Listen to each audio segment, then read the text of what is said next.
She is a dynamic contemporary dancer, always full of life. And he is a daring fire performer, bringing dance to a whole new level. How did they begin? What is their story? They share their personal journeys straight from the art. Contemporary dance emerged in the 1950s as a dance form combining elements of modern dance and classical ballet. It can also use elements from non-Western cultures, such as dances from Africa and Japan. One prominent practitioner of contemporary dance is Joavien, also an independent choreographer and stage performer. She is known for her edgy performances that explore the construction of identity. Has Joavien been dancing since young? I was very active girl, I know, a very stubborn girl. My mom used to call me like the girl with the pointed back side.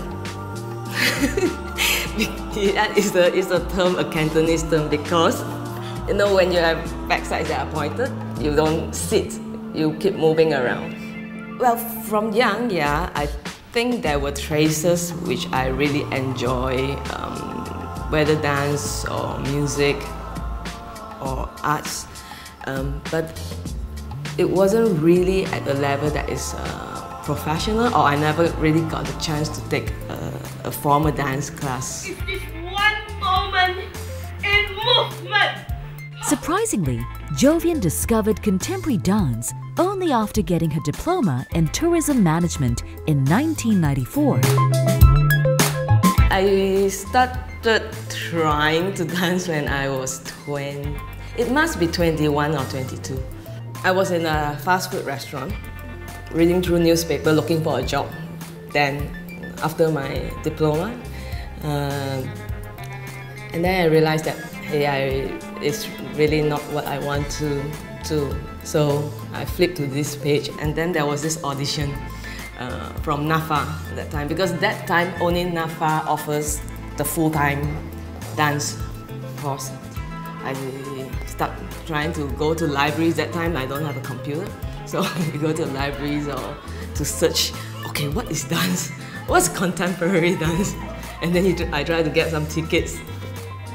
I don't know what I remember I went to some show at Victoria Theatre without knowing, and I was giggling inside throughout. It was very funny to me, so I was...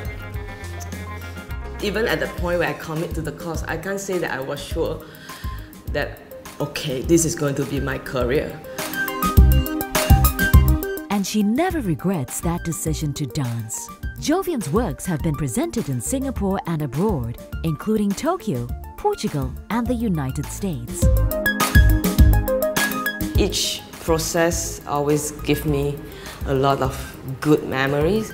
It should be in 2002. We make this group BIX, it's B-I-X, basically it's the name of the three founders, me, Bong Na, my dialect name, Yen, and Sin. So the three friends, we created a very indie group, and we recruit our friends who wants to perform. You know, these are opportunities. It was really fun because I remember we have zero budget and we are all having our full-time job in the daytime. It was really very indie. Joavien also runs her own Pilates studio, which goes hand in hand with a passion for dance. I injured my back, which is quite understandable because I started dance really late. It was quite bad the first time. I think I couldn't move. I have to be lying down on my stomach. I have to sit out of class for 1.5 months. And with real difficulty to move around. I was introduced to do Pilates.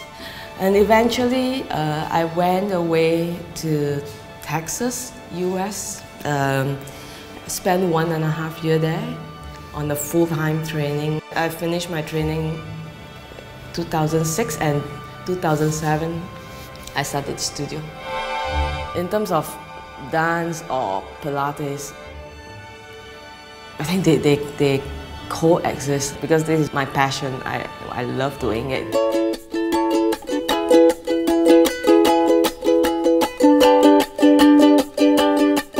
The youngest in her immediate family, Joavien has a special connection with her two sisters and nieces, getting strong support in pursuing her passion. Basically, because my mom and dad, both of them, they are dancer. They met each other in the Chinese dance group. For me, I'm okay, but my mom, she was like, she's happy too, but then she was like, Joavien, are you sure you want to dance? Because her result in school is always in the top. No, not. Yeah, most of the time. Then my mom said, are you sure? I said, yeah, I'm sure. She's the most pampered, yeah, among three of us. That's subjective in the opinion, you see. And she's very stubborn and very independent. Quite lazy in housework. She don't do housework. She will come back from school, throw her bag, and then just lie on the floor and sleep. That's not me. No, I remember doing housework after dinner, but I was paid. Yeah. Joavien has been strongly independent ever since her teenage years and loves to travel. But her family did have to adjust to a free-spirited nature. When she was a teenager, I really upset because she just disappeared, for a couple of months, and then she come back. Hi, I'm back. That was like, where are you? Where have you been? And then my mom just called me.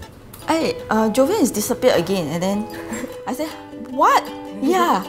I said, okay. Then, she didn't bring her luggage out. She didn't pack enough clothes for her. I think that time was like a month or two. Yeah. And then come back with that one and the only pair of jeans. My mom was like, the jeans, when I soak in the pail of water, is dark, cloudy water. And then I don't know how she can manage to, survive with. This is hippie. This is Joavien. After the break, the journey continues with Joavien and her niece Laurentia, and a dance choreographer with a fiery touch.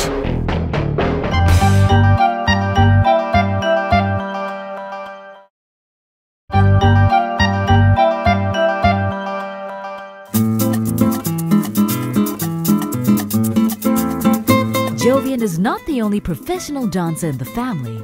Her niece Laurentia is a full-time Latin dancer who has started dancing at the age of 4. She's very unpredictable in a good way.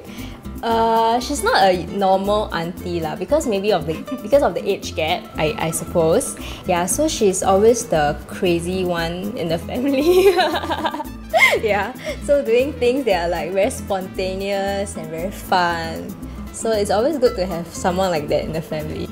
I'm actually a Latin dancer.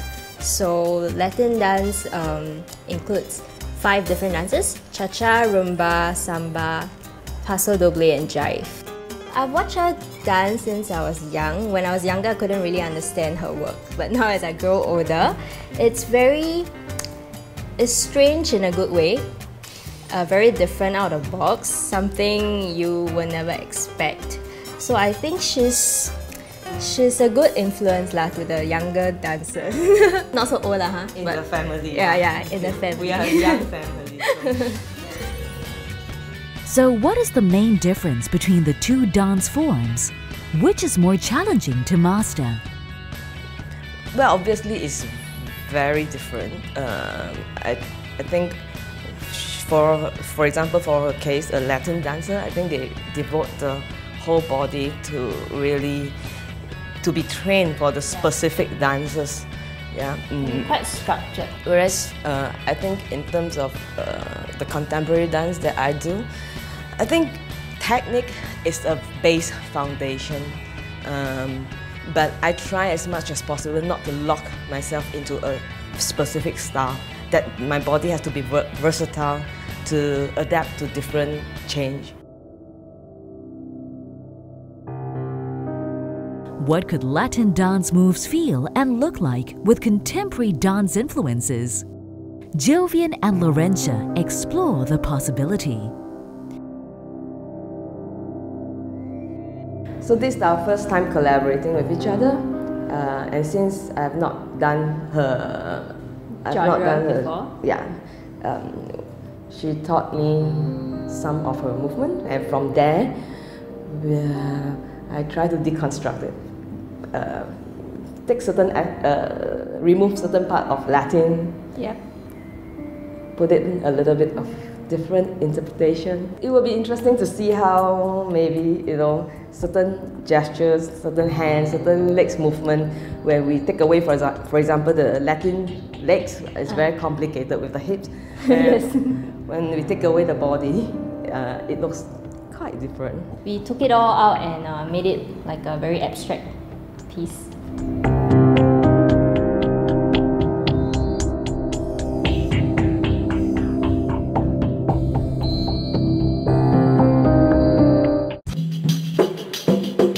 Another choreographer who also has a background in contemporary dance is Ian Fu, a good friend of Joavien's. Ian also started out late in dance. All happened years ago when I went to watch a performance, and so happened that I have a friend who was performing at that time. So at the end of the show, I went backstage to congratulate her and met another choreographer. At that point, she looked at me. She said, "Oh, I have a performance coming up, like in a year's time. You look like the person that I need. Will you do it?" And I was trying to explain to her that I am a graphic designer. I've never performed before. I don't think I want to perform.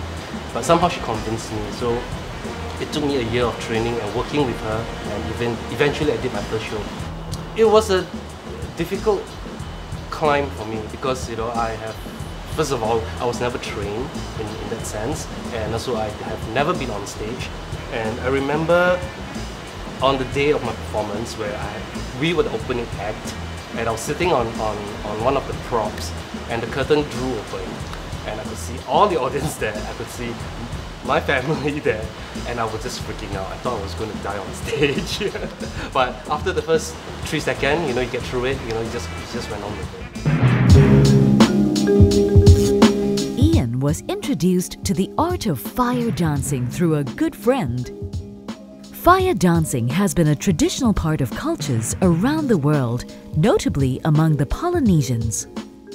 Modern fire performance often includes visual and stylistic elements from many traditions.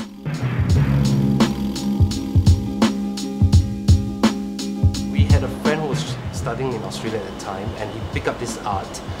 When he came back, he had a show. That was his first show in Singapore when he was back.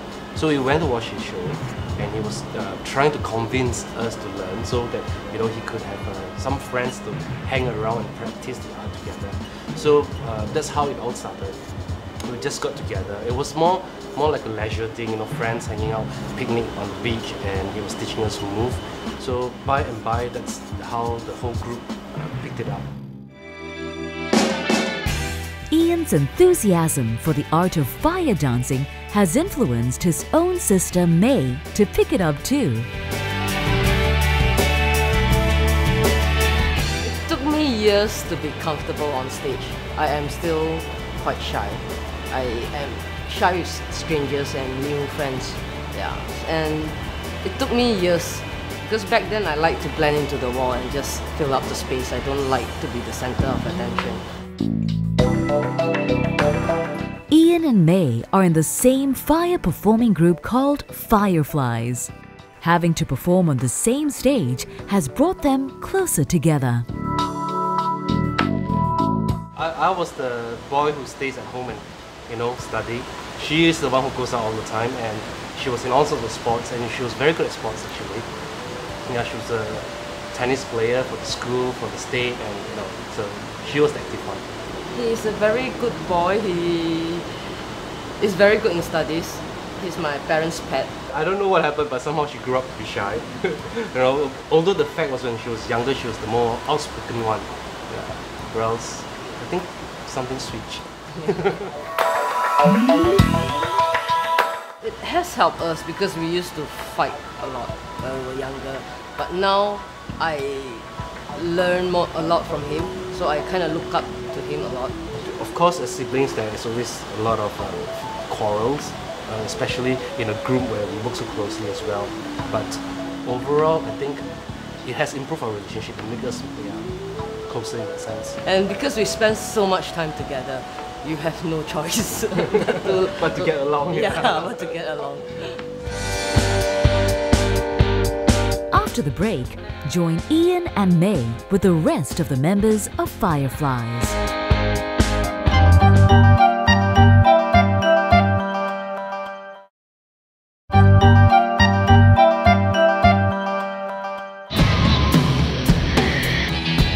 Fireflys is a performing group that fuses elements of theatre, dance, music, and especially fire in its repertoire. The group has performed for various organizations, arts events, and festivals in Singapore and overseas.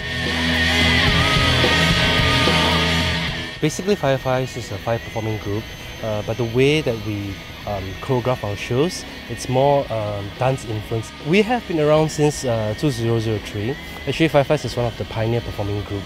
I think one of the most fulfilling achievements that we had so far is being able to travel around and perform for different festivals and in different countries. The first breakthrough was us performing for Arts on the Move under Singapore Arts Festival. And subsequently, yes, we got to perform in India, in Bahrain, in Philippines, and in all over Malaysia. So it was quite an achievement from where we thought we were going to be. Fire dancing is not easy to learn. A new member has to learn twirling for at least 6 months before performing with fire. With Ian as the leader and May assisting him, the group is complete with 2 other members, Sean and Lynn. I find it's a bit of an escape sometimes. I know, the day-to-day work can be a little bit of a grind on everybody, but fire twirling can be a bit of an escape. I find that it takes away some of my stress when I come together for rehearsals, just to meet my friends and just to get the body moving. So yeah, I decided to do some fire twirling as well. I think if you're not a seasoned performer, it can be pretty daunting. I think when you think about all the audience looking at you and just expecting what is next and things like that. So balancing that, smiling, as well as keeping count, that is just, it really just throws you off sometimes. So yeah, it is a scary experience. You start off as a crew, as in, just someone to help out. Yeah, like with their equipment and safety aspect.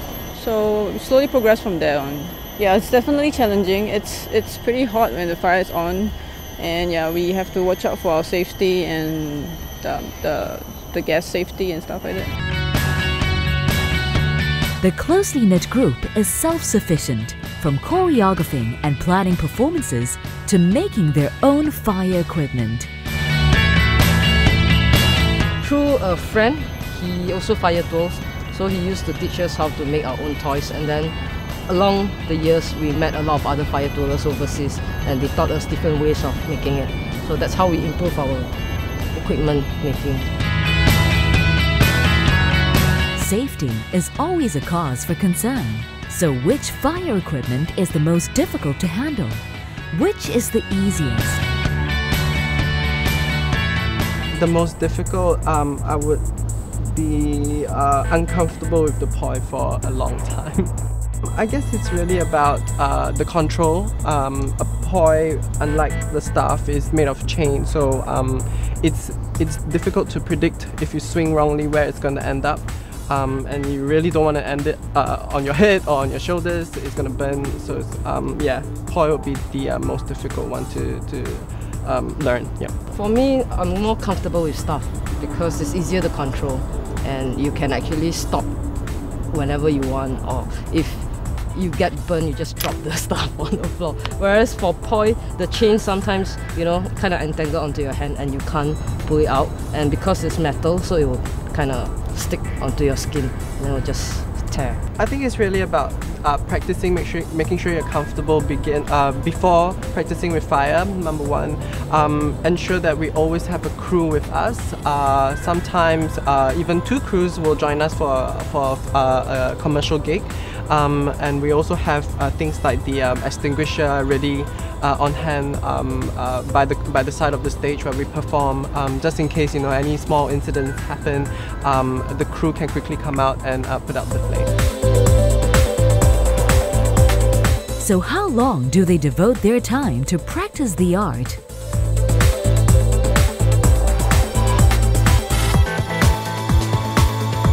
When we have a show, normally we'll spend time for like every week, twice a week, sometimes more than that, depends how urgent the show is.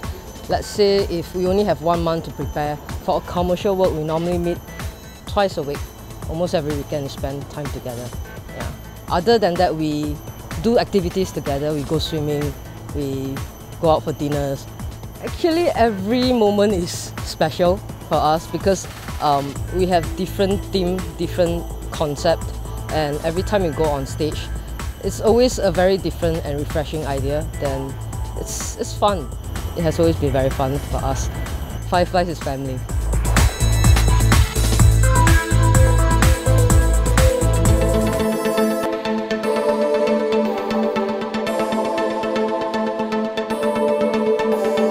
Dance that is constantly evolving. Dance that has strict standards and discipline. And dance that is progressive. All practiced with equal passion and dedication, straight from the art.